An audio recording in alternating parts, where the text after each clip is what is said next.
ইমাম শাফি রহমাউল্লাহ তিনি সর্বশেষ বলছেন, ইমাম শাফি রহমাউল্লাহ তিনি বলছেন যে সবচেয়ে কঠিন কাজ হচ্ছে আসাদুল আমালি সালাসা, সবচেয়ে কঠিন কাজ হচ্ছে তিনটি। তার মধ্যে প্রথম হচ্ছে যে আল জুদু মিন কিল্লাতি, এক নম্বর হচ্ছে সম্পদ কম থাকা সত্ত্বেও সেখান থেকে ব্যয় করা।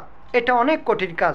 আপনার সম্পদ, মানুষের সম্পদ যখন বেশি থাকে তখন সেখান থেকে কিছু দান করতে পারে, কিন্তু সম্পদ, অর্থ সম্পদ, টাকা পয়সা যখন কম থাকে অথবা অভাব অনটন থাকে, সেই মুহূর্তে কিছু দান সাদাকা করা এটা তার জন্য অনেক কঠিন কাজ।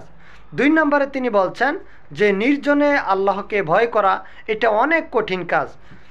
4 নম্বরে, সরি 2 নম্বরে বলছেন, 3 নম্বরে তিনি বলছেন যে যার কাছে কিছু প্রত্যাশা করা হয়, যার কাছ থেকে কিছু পাওয়া হয়, তার সামনে হক কথা বলা, এটা হচ্ছে সবচাইতে কঠিন কাজ। তাহলে একজন মানুষের জন্য সবচেয়ে যে কঠিন কাজগুলি রয়েছে তার মধ্যে 3টা কাজ রয়েছে যেগুলি একেবারেই কঠিন। তার একটা হচ্ছে যে সম্পদ কম থাকা সত্ত্বেও সেখান থেকে ব্যয় করা। 2 নম্বর হচ্ছে নির্জনে আল্লাহকে ভয় করা, প্রকাশ্যে মানুষের সামনে অভিনয় করে আল্লাহকে ভয় করা যায়।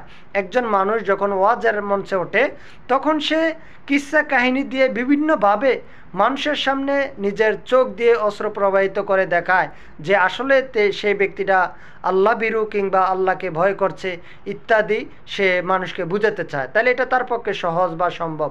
কিন্তু এই ব্যক্তিটাই আবার নির্জনে গোপনে আল্লাহকে ভয় করে এক ফোঁটা চোখের পানি ফালানো, এটা তার পক্ষে সম্ভব হচ্ছে না। ঠিক এটা এতটাই কঠিন।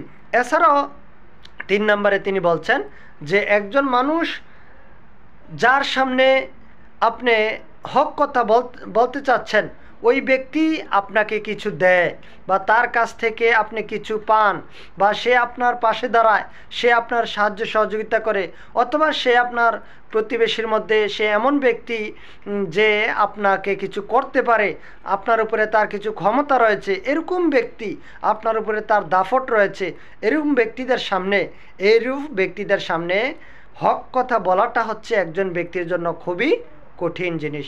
আল্লাহ সুবহানাহু ওয়া তাআলা আমাদেরকে বুঝার তৌফিক দান করুন, আমিন। ওয়া আখিরু দাওয়ানা আলহামদুলিল্লাহি রাব্বিল আলামিন। আসসালামু আলাইকুম ওয়া রাহমাতুল্লাহি।